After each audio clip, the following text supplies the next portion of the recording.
The next time the financial wheels come off, just know the Federal Reserve is ready to move in. It's got a plan in case we default on our debt. Great. How about a plan to make sure we don't have to use that plan?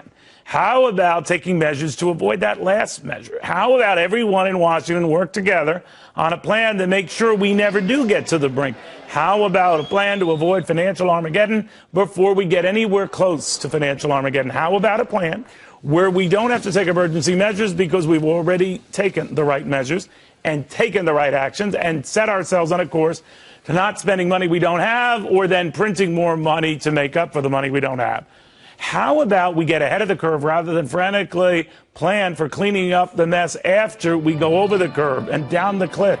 How about we don't put the onus on the Fed? How about you, Congress and Mr. President, be the adults in the room and make sure we never get to that point? To economist Brian Wesbury, it says, unless we do that kind of stuff, we're in deep trouble. And no one's doing that. You know, that kind of is what worries me, Brian. What do you think? Yeah, the fact that the Federal Reserve is even talking about this is fascinating. You know, Neil, there's two ways you default, right? One is you just default like Greece. You literally run out of money. The reason that the Fed is talking about this now is because we have the debt ceiling debates all the time. And that means we run up against the debt ceiling and the government has to borrow money to pay all its bills. You know, there's plenty of tax receipts to pay the interest on the debt. So if the Treasury just pays the interest on the debt, you don't need the Fed at all. The problem comes that we owe other money, Social Security, Medicare, Medicaid. That's where we're spending too much. So, Brian, what constitutes a default then? I mean, I've heard different definitions of this. But when you don't make good on a payment, a federal payment, is that technically a default? So if you don't pay a Social Security checkout or you don't make an interest payment to a bondholder, are you technically in default?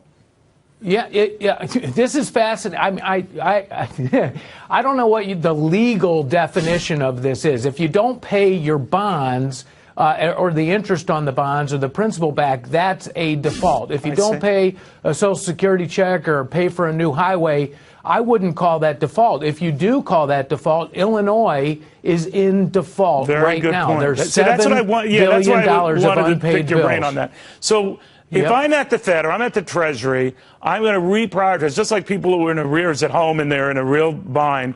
They pay the most important bills first. I guess for our country, most important interest payments to debt holders because you don't want to tick them off and you don't want to default on them and you don't want to cause a hullabaloo. Is that what the Fed is doing in this plan?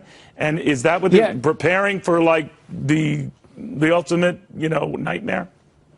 Yeah, this is kind of a little confusing because all this came from a letter that a congressman sent to the Treasury. And what it sounds like is that the Treasury is planning on paying Social Security, Medicare, Medicaid, and not the bonds. And then they want the Federal Reserve to step in and guarantee those payments later on. It's kind of mysterious. In a way, I would read this as the Treasury's asking the Fed to help it fight Congress when it gets to this debt ceiling. It's amazing to me because if you're going to run a deficit for decade after decade after decade and no one is ever allowed to tell you to stop, then you will default eventually. And so what the Treasury and the Fed are doing here is playing, I believe, games with the deficit, and that's unfortunate. You're absolutely right. We need adults in the room who stop spending more than they take in. Tax receipts right now are at an all-time record high. We shouldn't be running a deficit, and yet our government can't stop spending. Yeah, you just said it a lot better than I just did. Brian, it's always a pleasure. Thank you, sir. Hey. Great to be with you, Neil. Brian Wesbury. All right.